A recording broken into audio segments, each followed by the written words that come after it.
In this video, we are going to analyze a multiple BJT circuit arrangement called the feedback pair. This circuit is similar to that of a Darlington pair, the difference being instead of using two NPN transistors, we are using one PNP transistor and another NPN transistor. The input is provided to the base of the PNP transistor Q1 and the output is taken from the collector terminal of the NPN transistor Q2. This circuit arrangement provides for a high current gain and a good stability. We are going to perform a DC analysis of this circuit. When we perform a DC analysis, we consider all AC input signal sources to be absent and all capacitors to be open circuits. So here we have the DC equivalent circuit for the feedback pair. The current IC, which is flowing through the resistor RC, that is getting divided into the emitter current of Q1 and the collector current of Q2. So we have written IC is equal to IE1 plus IC2. Also, the collector current of Q1 is the base current of Q2, that is IC1 is equal to IB2.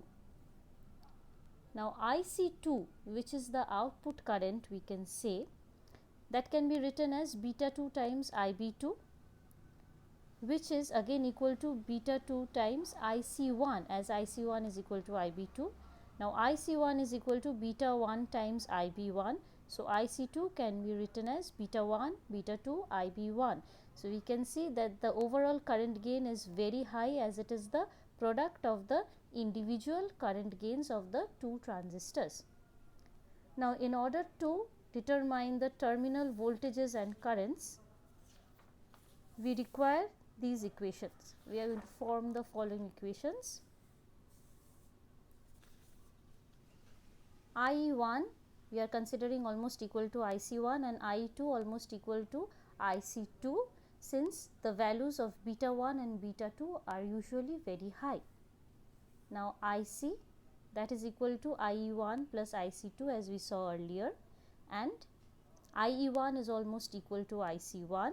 So we can write IC as beta 1 into 1 plus beta 2 into IB1, and since beta 2 is very large compared to 1, so we can approximately write IC as beta 1, beta 2, IB1. Now in order to determine IB1, that is the base current of transistor Q1, we can write from here, if we apply KVL to this loop, VCC is equal to ICRC plus VEB1 plus IB1 RB. Now IC, we are substituting this expression over here, which we are getting in terms of IB1, and from here we can get IB1 as VCC minus VEB1 divided by RB plus beta 1 beta 2. Once we have the value of IB1, we can write all the terminal voltages and currents very easily. Let us start with Q1. IB1, we already derived the expression over here. IC1 is beta 1 times IB1.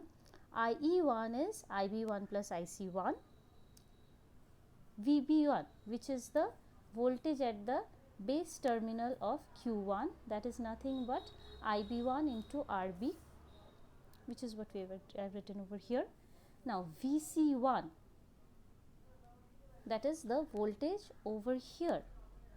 This is the same as the base voltage of Q2.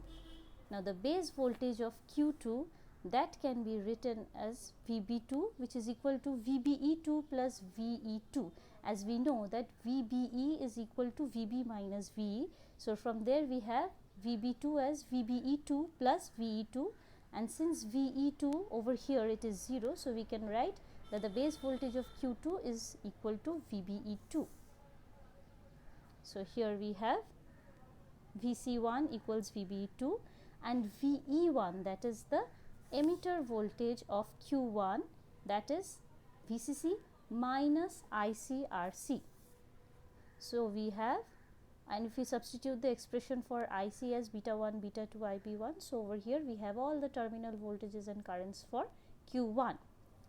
For Q2, we know IB2 is equal to IC1, IC2 is beta 2 times IB2, IE2 is IB2 plus IC2, VB2 we already discussed, it is equal to VBE2, VC2 is equal to VE1 which is equal to VCC minus ICRC, and VE2 that is equal to 0. So, we have all the terminal voltages and currents for Q1 and Q2 over here.